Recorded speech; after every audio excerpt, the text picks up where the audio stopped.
My self doctor Lalita Kothari.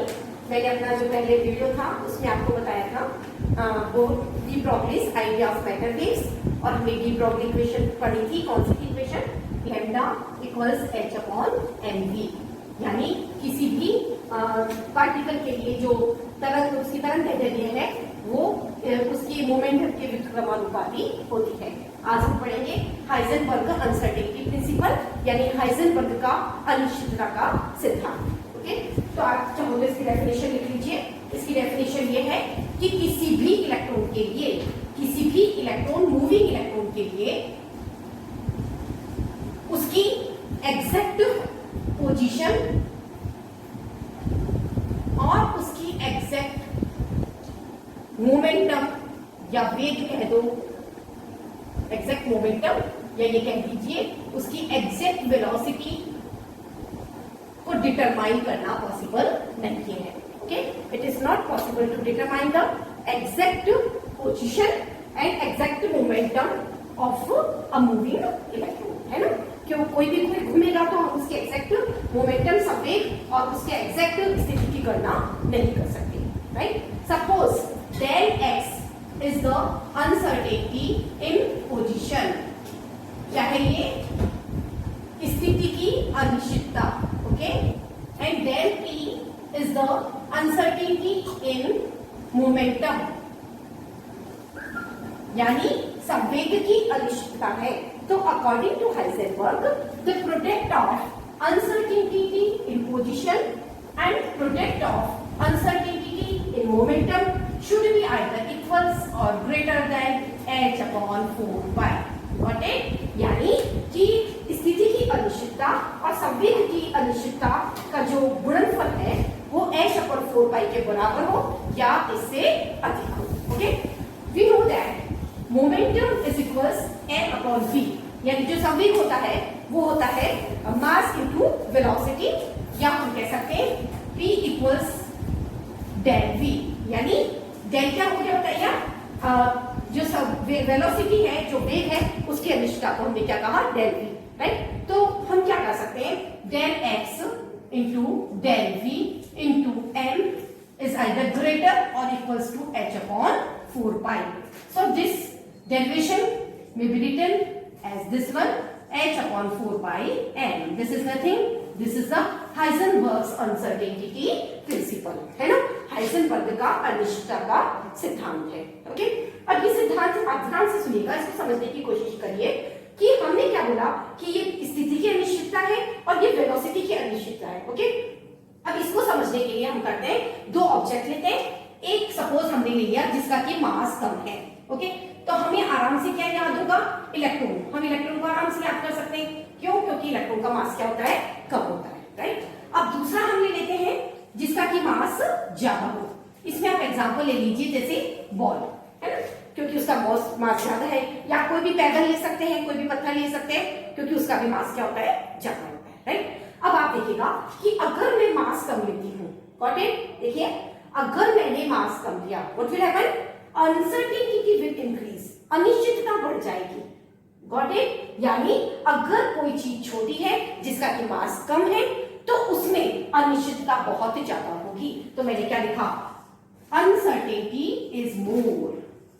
बात को समझना, क्या कि कोई जिसका मास कम है उसमें अनिश्चितता बहुत ज्यादा होगी। क्यों? क्योंकि मास और अनिश्चितता एक दूसरे के व्युत्क्रमानुपाती हैं। These are reciprocal to each other. Okay? Now come to the ball or pebble, किसी पत्थर पे आएंगे। What will happen if m is more? अगर m की वैल्यू ज्यादा है तो क्या होगा? अनिश्चितता कम होगी, है ना। तो हम क्या कहेंगे कि उसमें अनिश्चितता, uncertain T is less. Got it? और यही कारण है कि ध्यान से सुनिएगा मेरी बात को, कि जब हम बॉल फेंकते हैं तो आप बॉल को जाते हुए देखते हो ना, वो आपको जाते हुए दिखती है, आप उसकी पोजीशन और उसकी स्थिति को देख सकते हो। लेकिन अगर हम छोटी चीज देते हैं, इलेक्ट्रॉन वगैरह, तो आप उसकी पोजीशन को नहीं डिटरमाइन कर सकते या उसकी वेलोसिटी को डिटरमाइन नहीं कर सकते, राइट। तो नॉर्मल कोर्स में आप जितनी भी हमारी जो लाइफ में चीजें आ रही है, आप देखिएगा कि उसका मास बहुत ज्यादा होता है और इसीलिए उनमें अनिश्चितता कम होती है, और इसी वजह से हम उसकी पोजीशन और उसकी वेलोसिटी को हम अच्छे से निकाल सकते हैं। हम वापस आ जाते हैं इलेक्ट्रॉन पे। किस पे आ गए?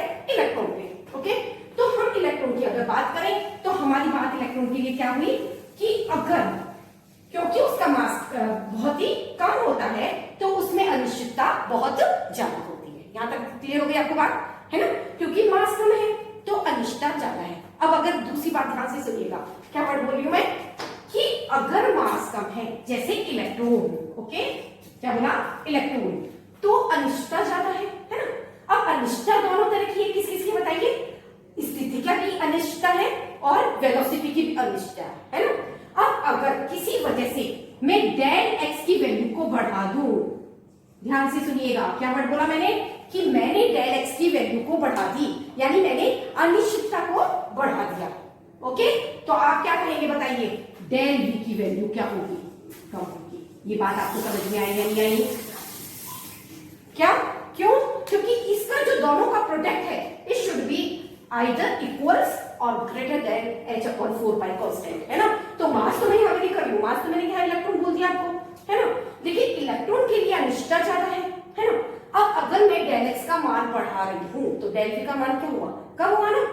तो इसका मतलब क्या हुआ, ध्यान से सुनिए कि अगर मैं इलेक्ट्रॉन की स्थिति को अच्छे से ज्ञात करना चाहूंगी तो मैं उसका संवेग या उसकी वेलोसिटी को अच्छे से ज्ञात नहीं कर सकती, राइट। तो डेफिनेशन को समझने की कोशिश करें।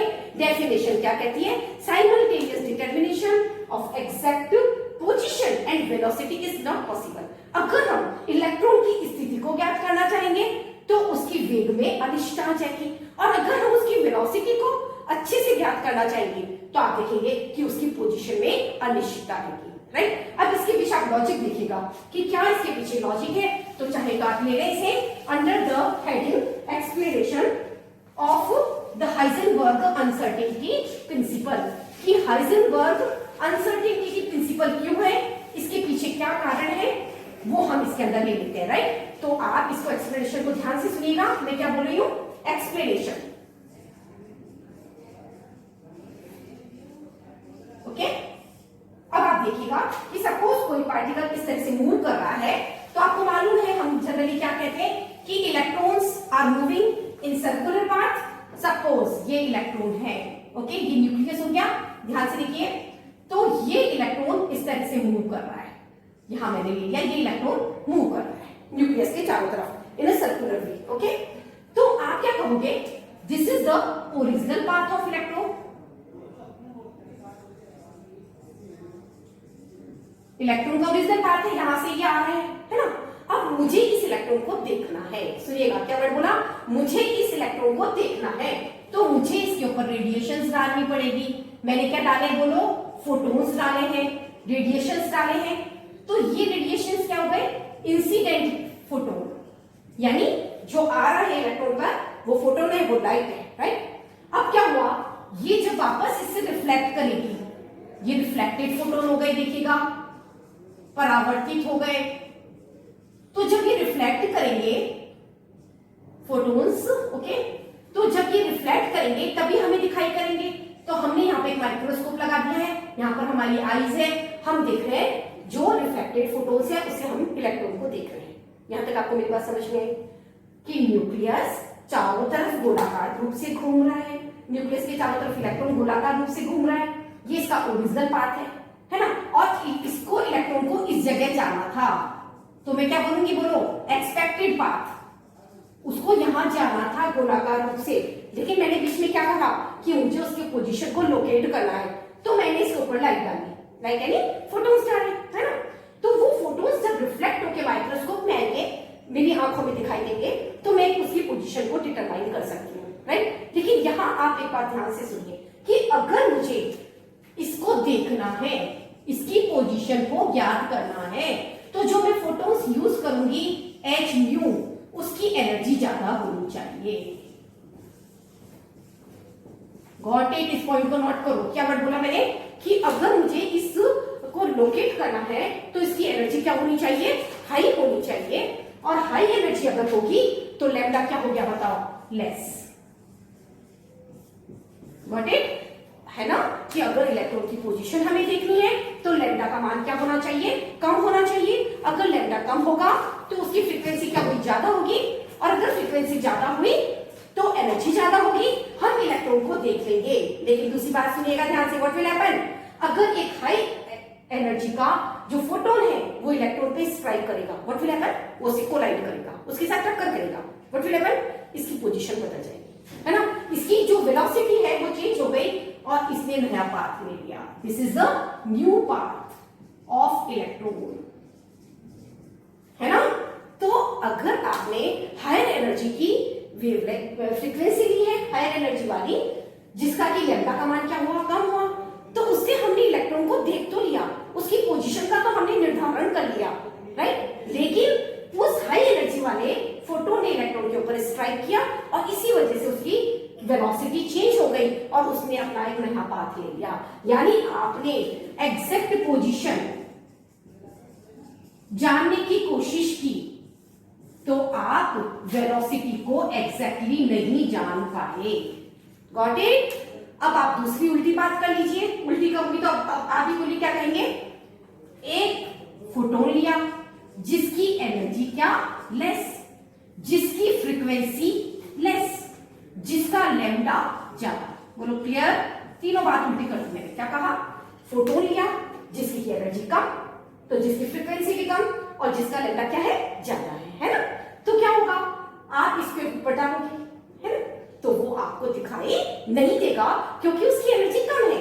यानी अब आप इसकी पोजीशन को ढंग से ज्ञात नहीं कर पा रहे हो, लेकिन आप उसकी वेलोसिटी ज्ञात कर सकते हो। क्यों, क्योंकि वो इससे ज्यादा टकरा के ज्यादा एनर्जी इसको नहीं देगा, तो इसकी काइनेटिक एनर्जी में ज्यादा फर्क नहीं पड़ेगा और वो वही ओरिजिनल पाथ पे आएगा। Got it. तो आप यहां ध्यान से सुनिएगा कि यहां से हमारी एक नई शुरुआत हो जाती है कि बोहर मॉडल ने तो हमें जो डी ब्रॉगली आइडिया है उसने तो हमें ये बताया कि इलेक्ट्रॉन पार्टिकल के साथ साथ उसमें वेव प्रॉपर्टी भी पाई जाती है।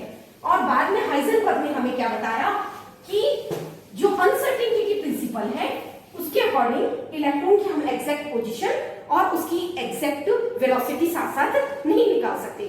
तो जो क्लासिकल मैकेनिक्स है वो हटकर हम कहां गए, क्वांटम मैकेनिक्स, यानी एक नया वर्ड हमारे लिए ओरिजिनेट हुआ, दैट इज प्रोबेबिलिटी,